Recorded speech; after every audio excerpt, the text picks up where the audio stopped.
Moses, where's he at? Okay, all of you small group leaders, you know who you are. Come on up. I think we have 6 different groups, and Levi is leading one for the youth, which they're doing a volleyball tournament, I guess. And that's for 6 weeks, which this was 3 months, so you got, I think 11 weeks is what these come to, because the week of Thanksgiving, Christmas, and New Year, we're not having one unless one of you decides that you want. Anyway, so Levi is doing the youth, and he's doing that for 6 weeks to have the volleyball tournament, and then after that, they want to have 6 weeks of character building and stuff like that. So he wasn't here this morning. They didn't want to expose their baby to this cough thing that's going around. And so anyway, I guess I'll start since I'm leading one of the groups. It's called Wounded Warriors. And what it's about is we're going to be meeting every Saturday morning starting November, be the second Saturday of November. That's the first Saturday is the first, and we have the fall festival on that day. So I pushed it out to the next, whatever that is, the 7th or 8th. Anyway, starting on that Saturday, and we're going to meet at Heart and Coffee, and we'll have an hour or two of coffee and conversation and accountability. I have felt for a long time that God has been calling me to start an accountability group. People that suffer from addictions or just stuff that they got hanging on that they want to have accountability to. And so we will meet every Saturday, November through January at 7 o'clock at Heart and Coffee. And we'll have a little table and have our discussions. We'll get to tell our deepest hurts, our happiest moments, and then we can pray with each other and be accountable one to another. And we've got all this information on the table out by the door. And we have sign-up sheets there that you can sign up for these events. Is it 11 weeks? Is that what you said? I think it's 11 weeks. Yeah. Okay, so Amelia and I are leading a small group. It's called Date Nights. It's for married couples. And I put down that we're meeting Wednesdays, but I wasn't sure when the other groups are meeting, so I guess that could be optional if it's conflicting. But I put down that we're meeting Wednesday nights. And it would be for married couples, no children, and it's dinner, dance, and deep conversations.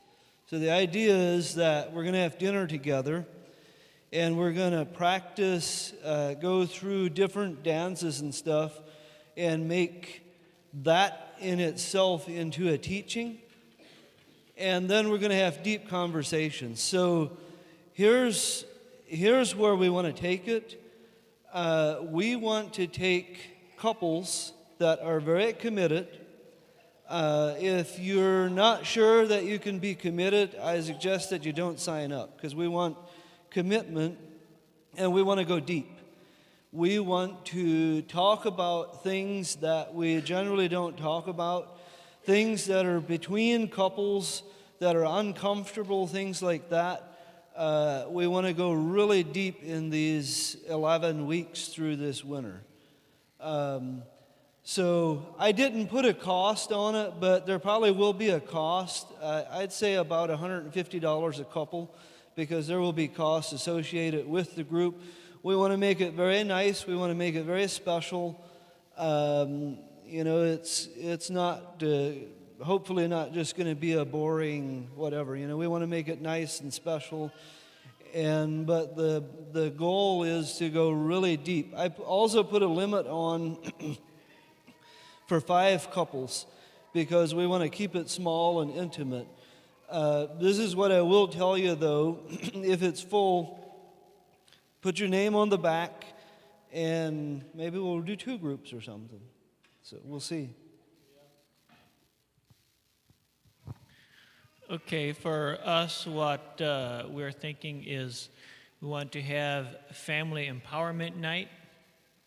And what it's going to look like is we'll get together on Friday nights at 7 o'clock, every other Friday night. It's going to be, not every week, but every other week. And what we want to do is come together, have some Bible reading, have the children involved, teens, whoever wants to come. And there will be some worship, and then we'll have like a prayer request time. And then there's going to be breakout prayer groups where there will be maybe 5 or 6 people in a group or something like that, where there can be more vulnerability for that prayer. And then we'll have prayer, and after that we'll have finger foods that will be brought in. Everybody will bring something that comes. And we'll just have a time of fellowship, deep prayer and intercession, and some finger foods afterwards and some games. So that's what we were thinking to have. The sign-up sheet is going to be out there. And there's going to be a limit to how many families that we can actually host because it's going to be at our house. And so we're thinking about max maybe 30 people, 25 people, something like that. And if you're interested, you can always sign up. And if there's more people that are interested in this kind of thing, maybe there can be another group leader established that could have another group. And this thing of meeting could be at our house. It also could be at somebody that signs up if they want to have it at their house. That could also be possible. So that's what we're thinking. So our group is, Amanda and I are going to be leading it, and it's females only, so no men. I would love if you girls want to come. That would be amazing. I love when you guys are involved. We want to go have deep conversations. Study into, identity is going to be a lot of it, and walking, just living it out. Yes, I do. I have the topics down, but I'm pretty sure they're going to be tweaked. So it might not always be exactly what it says on there. So, yeah, I'm looking forward to it. Oh, and it'll be up here upstairs in the lodge. Tuesdays, is that what we decided? Oh, there it is. It doesn't say. I think it's Tuesday afternoon at 4 is the last what we had decided on. So hopefully it's hard enough that only the dedicated people will come, because we don't want people that just kind of want to come. So. Good morning. So we want to do a small group where it's called Dinner, Drinks, and Dialogue. But the focus of it is healthy eating practices and healthy drinking practices.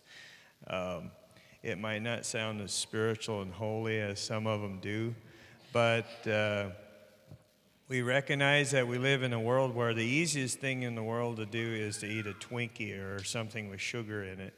And we often don't think about the consequences that some of this stuff has on our life.